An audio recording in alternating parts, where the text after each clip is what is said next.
enggak ya, Pak ya? Jangan ya. Penyanyi dangdut Isdalia.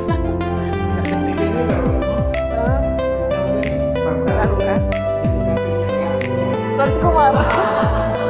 Asli. Jangan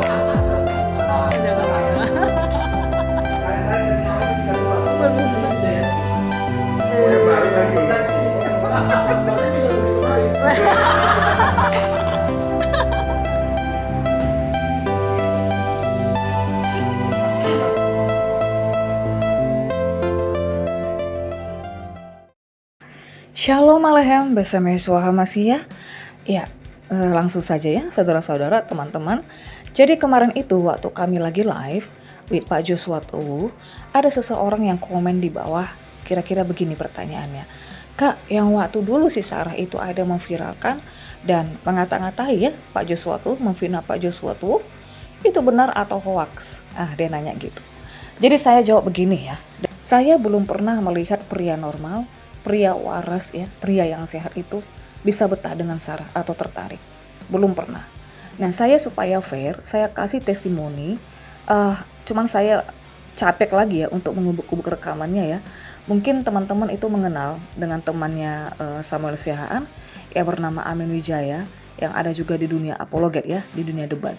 Jadi one time kita tuh pernah teleponan dengan Pak Amin Wijaya ini, dan Amin Wijaya bicara seperti ini. Kalau seandainya si Sarah ini pun tinggal satu-satunya wanita di dunia, saya ogah, katanya. Amin Wijaya ini sudah pernah ketemu dengan Sarah, udah pernah lihat langsung, udah pernah kopdar.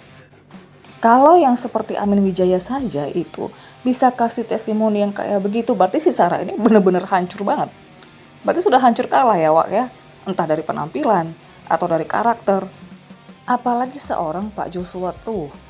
Nanti saya akan buat postingan, saya akan kasih rekaman dari beberapa laki-laki tentang Sarah yang membuka aib Sarah, di mana Sarah ini sendirilah yang faktanya mengirim foto-foto vulgar kepada laki-laki ini. Itu ada beberapa dari laki-laki Trinitas, yaitu ada rekamannya, dan juga ada seorang laki-laki JO yang semuanya ini, laki-laki ini kasusnya sama, dikejar-kejar oleh Sarah, tapi laki-laki ini ogah, tidak mau dengan Sarah. Nah, ada hal yang mau saya sampaikan di sini ya. Laki-laki banyak yang menjadi korban. Nah, si Sarah ini selalu menarasikan kalau misalnya dia ditolak atau patah hati. Sama seperti tulang tapi mesranya Samuel Siahaan. Mereka bisa lakukan playing victim dan gaslighting. Mereka putar balikkan cerita seolah-olah mereka itu adalah korban. Padahal mereka itu pelaku utama. Ini sebenarnya trik lama dalam dunia psikologi ya. Hanya orang-orang yang bisa menganalisa dan yang peka yang bisa membaca hal ini. Nah, ketika si Sarah ini banyak mengejar laki-laki, menyukai laki-laki ya, termasuk ketika dia merasa tertarik dengan Pak Joshua Tuh. Begini ya teman-teman, saya sudah ketemu dengan Pak Joshua Tuh dan orangnya itu sangat humble. Personalitinya itu humble dan dia tidak ada merasa keakuan, oh gua ini pendeta besar, lo itu enggak ada. Tidak ada kesenjangan itu kepada dirinya. Dan bahkan ketika saya mengajak suami saya pun, ini Pak Joshua Tuh ini sangat-sangat welcome sekali dengan suami saya. Jadi dia membuat orang itu sama semuanya. Begitu ya. Dan ada satu karisma tertentu, ada kebaikan tertentu yang memang terpancar ya. Wibawanya itu dari Pak Joshua Tuh ini. Nah, saya melihat di mana Pak Joshua Tuh ini adalah seorang gembala, seorang pendeta yang besar. Kemudian ketika dia mengajar atau berbicara, dia mengeluarkan bahasa-bahasa akademik. Sarah yang sudah lama jablay gitu ya, itu pasti bisa merasakan ketertarikan itu. Dia pasti merasa interest. Tetapi dia salah sangka.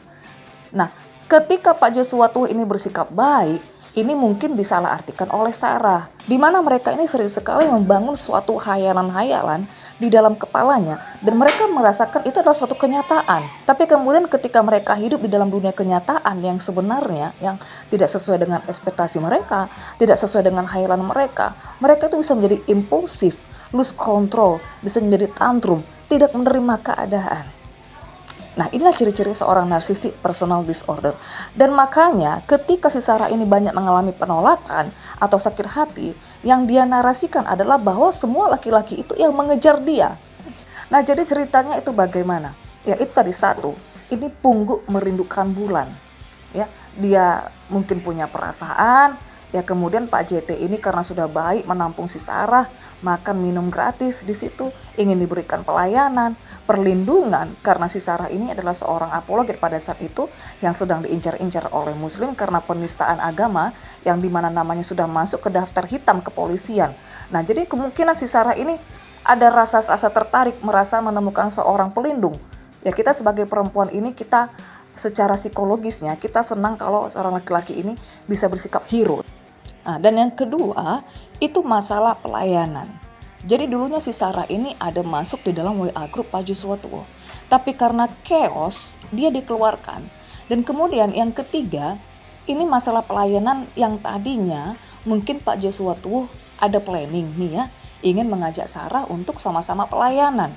Kan begitu. Tetapi setelah tinggal di sana, si Sarah ini sering tidak nampak. Dan itu testimoni juga dari Amin Wijaya sendiri. Kerjanya keluyuran, kesana kemari, tidak ada keseriusan, motivasi, visi misi di dalam pelayanan. Nah, Pak Joshua Tuh tidak bisa memakai orang yang seperti ini. Yang tadinya Pak Joshua Tuh, ya, planningnya pada saat itu beberapa tahun lalu, ingin membuat sinode. Nah, dia tidak bisa merekrut orang yang seperti Sarah ini. Nah, akhirnya karena didepak, si Sarah ini sakit hati. Kalau bicara masalah, oh Pak Joshua Tuh itu ada naksir dengan Sarah, seperti yang dinarasikan Sarah ya. Sekarang kita berpikir logik sajalah pemirsa ya. Kita berpikir dengan otak kiri dengan otak kanan kita. Pak Joshua Tuh ini memiliki pasangan, seorang istri yang gembala, yang sudah lama melayani sama-sama, yang saling mensupport ya. Dan yang kemudian pasangan Pak Joshua Tuh ibu ini dari sisi bahasa, keeleganan dibandingkan dengan Sarah silakan di-compare saja. Dari segi etika bahasa saja, manner itu sangat jauh. Perhatikan bahasa-bahasa si Sarah yang kotor. Bahasanya itu sangat vulgar sekali. Apa mungkin seorang Pak Joshua Tuh punya pasangan yang seorang gembala, tata bahasanya itu sangat baik, personality-nya itu sangat bagus, mannernya sangat oke, elegan, kemudian dikomparekan dengan si Sarah. Aduh, berarti Pak Joshua Tuh tidak waras dong begitu. Makanya saya katakan tidak ada pria yang waras, tidak ada pria yang normal, tidak ada pria yang sehat itu yang tertarik atau betah dengan si Sarah. Nah, jadi itu sebenarnya latar belakangnya. Dan kemudian si Sarah ini ngamuk ya. Kemudian dia menarasikan dalam video-videonya bahwa Pak Joshua Tuh ini tidak memberi dia makan, hanya makan sekali. Ya, dan entah apa saja. Nah, kebetulan ini teman-teman, kebetulan ini pemirsa ya. Karena saya dan Anda sebenarnya semua juga adalah seorang hamba Tuhan akhir zaman yang harusnya itu merasa terbeban ketika melihat suatu ketidakadilan. Kalau kita tahu ini ada sesuatu yang salah, ada sesuatu yang tidak benar, yang tidak adil, kita tahu ini saudara kita ini diperlakukan dengan semena-mena, ya. Dan kita itu diam, kita silent, kita tidak menegur, kita tidak mengcounter, kita tidak mendisiplinkan dan kita tidak berbuat apa-apa, kita akan menanggung konsekuensi dosa. Oke, dan kebetulan ini ada satu testimoni dari seorang mantan anak pelayanan rohani Pak Joshua Tuh dulu ya. Nah, jadi mantan anak pelayanan rohaninya ini dulu bareng-bareng melayani dengan Eva Manurung di ministrinya Pak Joshua Tuh.